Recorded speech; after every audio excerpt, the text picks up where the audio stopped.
Hi there folks, welcome back to Mossy Roots Farm.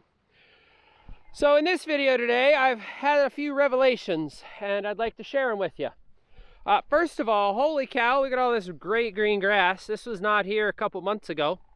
So I've heard a lot of folks talking about grass grows with sunlight, which is not actually true.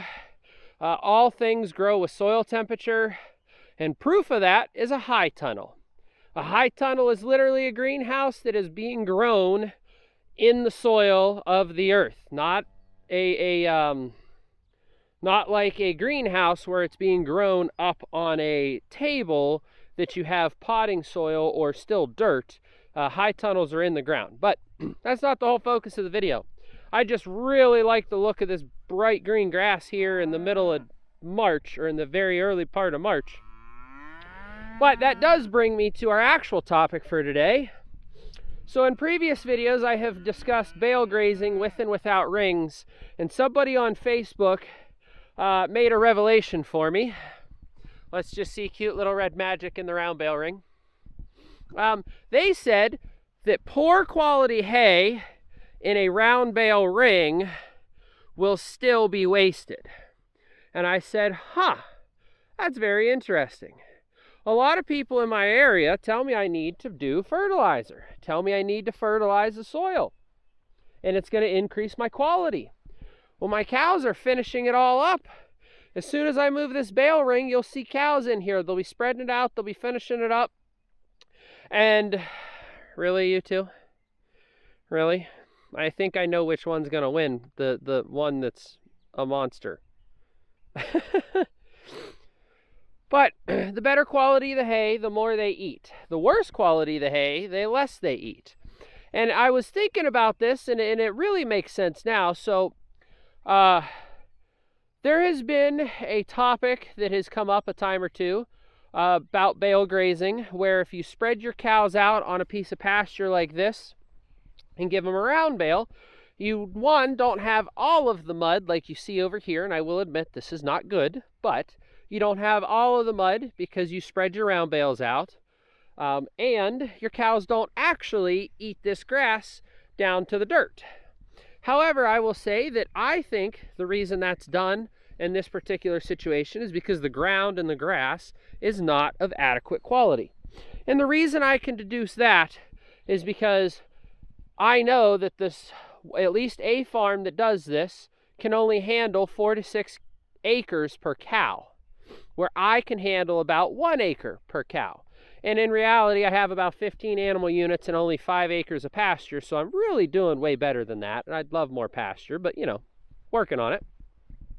So that's why I think there's a difference in it. And another thing that was brought up in that same regard is because every soil is different, because every piece of ground is different, because the grass types are different,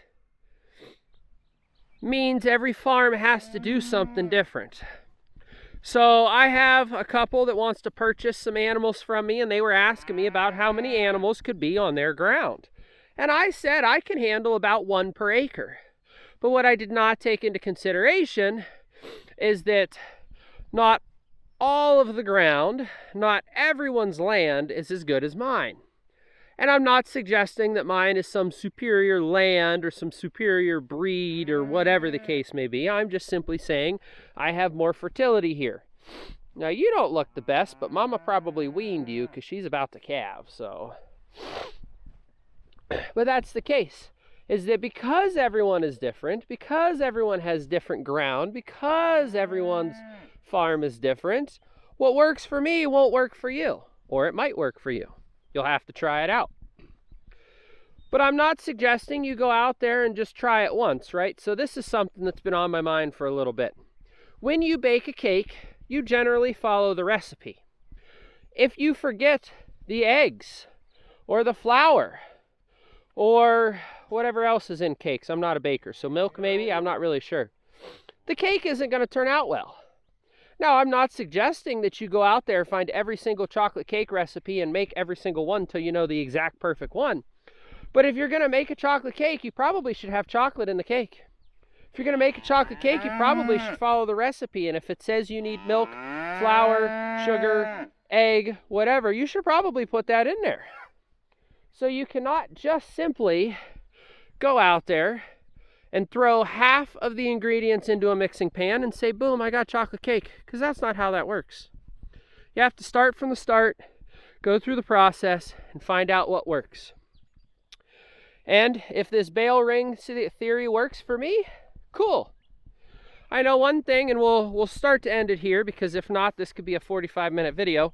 One thing a lot of people said why they don't like bale grazing is because their animals get stuck in the ring. Here's a foot for reference. That next post is probably 4 feet away. If your animals get stuck in a ring like this, well, I think your animals are short a brain cell or two. If you have a bale ring like this and your animals are getting stuck, I can absolutely agree. But hey, guess what? This guy has horns. And this was the only round bale he had access to for 3 whole days. Do you see him dead? You see him too thin? No, Mr. Remy looks really nice. Don't you, Mr. Remy? Yes, don't you, buddy? Yeah? So anyways, guys, Mr. Mater here says he will see you on the next one.